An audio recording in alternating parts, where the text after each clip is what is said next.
Hello दोस्तों, नमस्कार। आपका स्वागत है आपका अपना यूट्यूब चैनल आरएलसी पाठशाला में। मैं इंग्लिश ग्रामर पढ़ा रहा था। उसी सीरीज में हम लोग आज नया चैप्टर स्टार्ट करेंगे। चैप्टर का नाम रहेगा क्वेश्चन टैग। क्वेश्चन टैग से बोर्ड में 1 से 2 प्रश्न पूछा जाता है। ज़्यादा प्रश्न इससे नहीं पूछा जाता है, लेकिन 1 या 2 प्रश्न पूछा जाता है।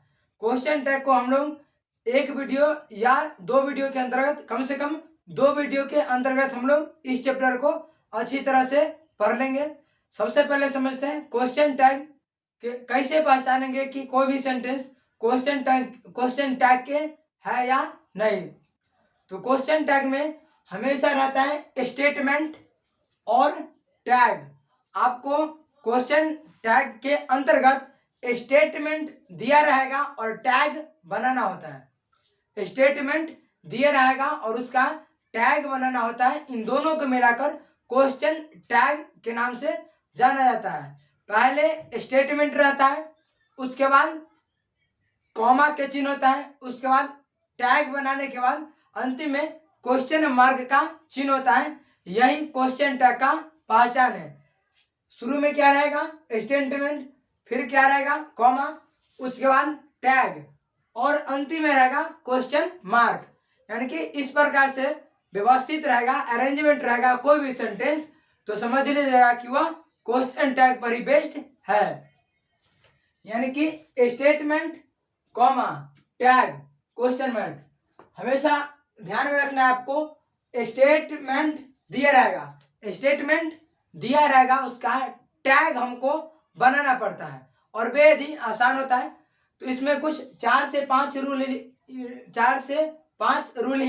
इन 4 से 5 रूल को अच्छी तरह से पढ़ लेते हैं, उसके बाद यह चैप्टर समाप्त हो जाएगा।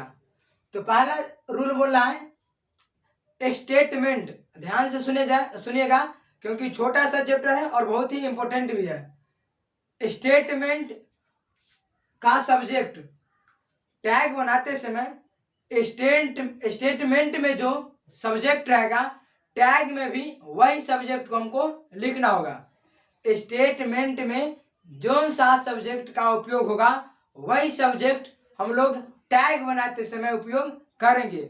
यानी कि टैग बनाते समय सब्जेक्ट में किसी भी प्रकार का परिवर्तन नहीं करेंगे। अगर स्टेटमेंट में ही है सब्जेक्ट के रूप में, तो टैग में भी ही होगा। स्टेटमेंट में सी है तो टैग में भी सी होगा। स्टेटमेंट में आई है तो टैग में भी आई होगा। स्टेटमेंट में वी है तो टैग में भी वी होगा। यानी कि स्टेटमेंट का जो सब्जेक्ट रहेगा, वही हमको टैग का सब्जेक्ट लगा देना है। यह क्वेश्चन टैग का पहला नियम है। दूसरा नियम कहता है स्टेटमेंट अगर अफर्मेटिव है। अफर्मेटिव कहने का तात्पर्य सकारात्मक है। अगर स्टेटमेंट सकारात्मक है तो टैग निगेटिव होगा, अर्थात कि नकारात्मक होगा। हमेशा रिवर्स उल्टा चलता है। यदि स्टेटमेंट यानी कि कथन होगा अफर्मेटिव सकारात्मक, तो टैग उसमें हमेशा नेगेटिव लगाएंगे, अर्थात कि नकारात्मक। यह क्वेश्चन टैग का दूसरा रूल है। स्टेटमेंट क्या होना चाहिए? अफर्मेटिव, तो टैग होगा नेगेटिव। तीसरा रूल कहता है यदि स्टेटमेंट ही नेगेटिव रहेगा तो टैग होगा पॉजिटिव। स्टेटमेंट नेगेटिव तो टैग क्या होगा? पॉजिटिव होगा। स्टेटमेंट नेगेटिव तो टैग क्या होगा? अफर्मेटिव, यानी कि पॉजिटिव, सकारात्मक। और यहाँ पर यह है रूल, टैग नेगेटिव होगा तो उसको हम लोग शॉर्ट फॉर्म में लिखते हैं। शॉर्ट फॉर्म किसको? टैग। टैग लेकिन कब? जब टैग निगेटिव रहेगा तब। यानी कि टैग निगेटिव तब रहेगा जब स्टेटमेंट अफर्मेटिव रहेगा। तो स्टेटमेंट जब अफर्मेटिव रहेगा तो टैग बनाएंगे निगेटिव करके, और निगेटिव हमेशा शॉर्ट फॉर्म के रूप में बनाएंगे। शॉर्ट फॉर्म कैसे बनता है? तो हेल्पिंग वर्ब और उसमें नोट लगा देंगे तो वह शॉर्ट फॉर्म के अंतर्गत चल जाता है। अभी हम 2-3 एग्जाम्पल से समझते हैं, उसके बाद जितना हेल्पिंग वर्ब का शॉर्ट फॉर्म होता है, लगभग 15 से 20 शॉर्ट फॉर्म को आप लोगों को ध्यान में रखना होगा, तभी यहाँ पर शॉर्ट फॉर्म का उपयोग करेंगे। और शॉर्ट फॉर्म में हम लोग हेल्पिंग वर्ब में क्या लगाएंगे, नॉट, तो वह शॉर्ट फॉर्म बन जाता है।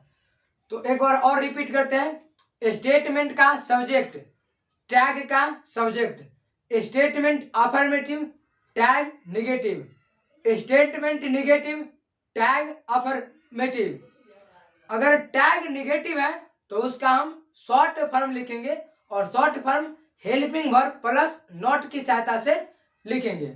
तो कुछ एग्जाम्पल है, he has passed the exam, he has passed the exam, उसके बाद रहेगा कॉमा और यहाँ पर बढ़ेगा टैग और अंतिम में क्वेश्चन मार्क। इस प्रकार से बोर्ड में पूछा जाता है, जैसे कि he has passed the exam, same इसी प्रकार से रहेगा question comma dash question mark और 4 ऑप्शन दिया रहेगा।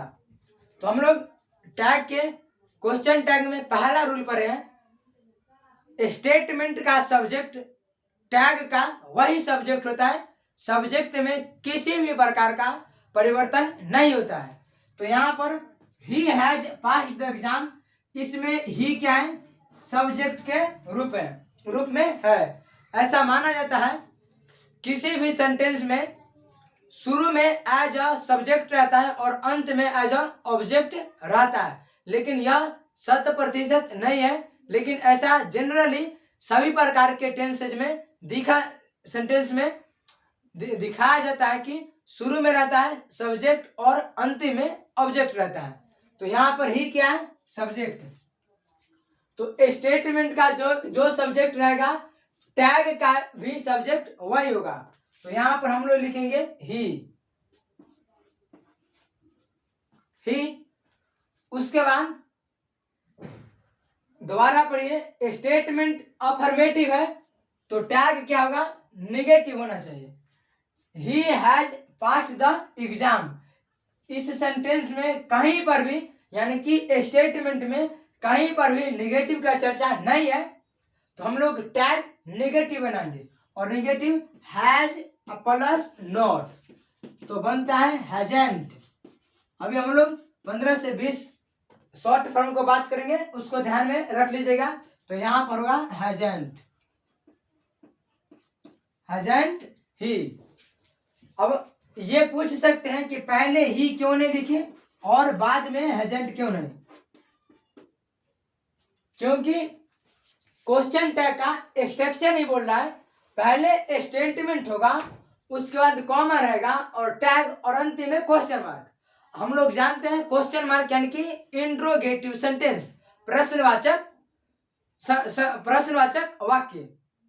तो जब भी इंट्रोगेटिव का बात करता है तो जिस सेंटेंस में हेल्पिंग वर्ब प्रयुक्त रहता है वह हेल्पिंग वर्ब शुरू में लगता है, तभी वह इंट्रोगेटिव सेंटेंस के अंतर्गत आता है। यहाँ पर है शी इज वॉचिंग टीवी, तो यहाँ पर सी क्या है, सब्जेक्ट, तो सब्जेक्ट हमको सेम लिख देना है।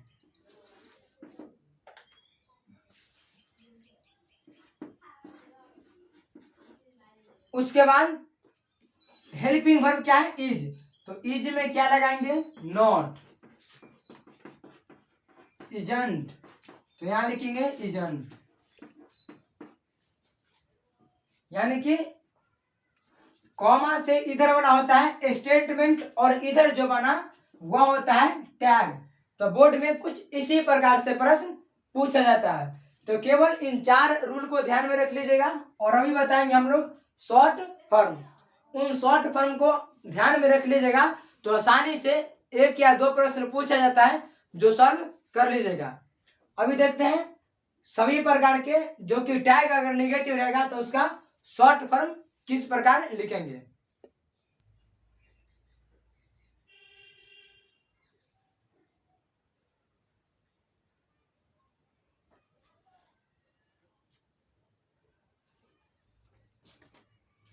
तो क्वेश्चन टैग का जो हम लोग बोले थे, टैग अगर निगेटिव रहेगा तो उसमें हम लोग टैग निगेटिव शॉर्ट फॉर्म में हम लोग यूज करेंगे। तो अभी 18 को ऐसा हेल्पिंग वर्ब है उन सभी में नॉट लगाते हुए और हम लोग शॉर्ट फॉर्म बनाए हैं। तो इन 18 शॉर्ट फॉर्म को ध्यान में रखकर और बार बार लिखेगा, याद हो जाएगा, और इन्हीं 18 में से किसी एक का प्रयोग करना होगा। और ऐसा नहीं कि यहाँ पर जैसे यहाँ मस्ट है तो मस्ट और प्लस नॉट, तो मस्ट नॉट ऐसे नहीं लिखाया जाता है। तो कुछ ध्यान से देखिएगा। पहला है do plus not don't, does plus not doesn't, is plus not isn't, am plus not aren't. सबसे इंपॉर्टेंट है क्योंकि बोर्ड में कई बार कंफ्यूज किया जाता है। एम प्लस नॉट देकर होता है aren't, are plus not aren't, has plus not hasn't, have plus not haven't, was plus not wasn't, were plus not weren't, did plus not didn't, had plus not hadn't, will plus not won't, और shall plus not shan't, can plus not can't, may plus not mayn't, should plus not shouldn't, could plus not couldn't, must plus not mustn't. तो इनको ध्यान में रखना है। Short form जब भी tag, हमें टैग अगर कब इन सब का प्रयोग तब करना है जब टैग निगेटिव रहेगा तब, यानी कि टैग निगेटिव रहने के लिए हमको स्टेटमेंट क्या रहना चाहिए, स्टेटमेंट अफर्मेटिव रहना चाहिए। यदि स्टेटमेंट अफर्मेटिव रहेगा तो टैग बनाएंगे निगेटिव, और टैग बनाते समय, निगेटिव बनाते समय उसमें जो हम लोग शॉर्ट फॉर्म का बात करेंगे वो कुछ इस प्रकार से, इनको ध्यान में रखकर और शॉर्ट फॉर्म बना लीजिएगा, याद कर लीजिएगा। बहुत ही इंपॉर्टेंट है क्योंकि ऑब्जेक्टिव में इसी में से गलत लिख दिया जाता है।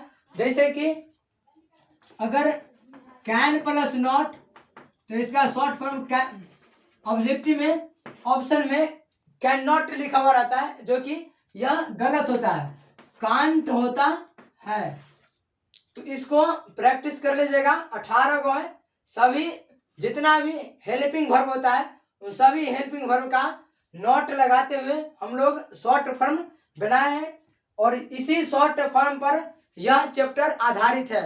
अगर शॉर्ट फॉर्म आपको अच्छी तरह से आता है तो क्वेश्चन टैग का प्रश्न आसानी से बना लीजिएगा, अन्यथा नहीं बन पाएगा।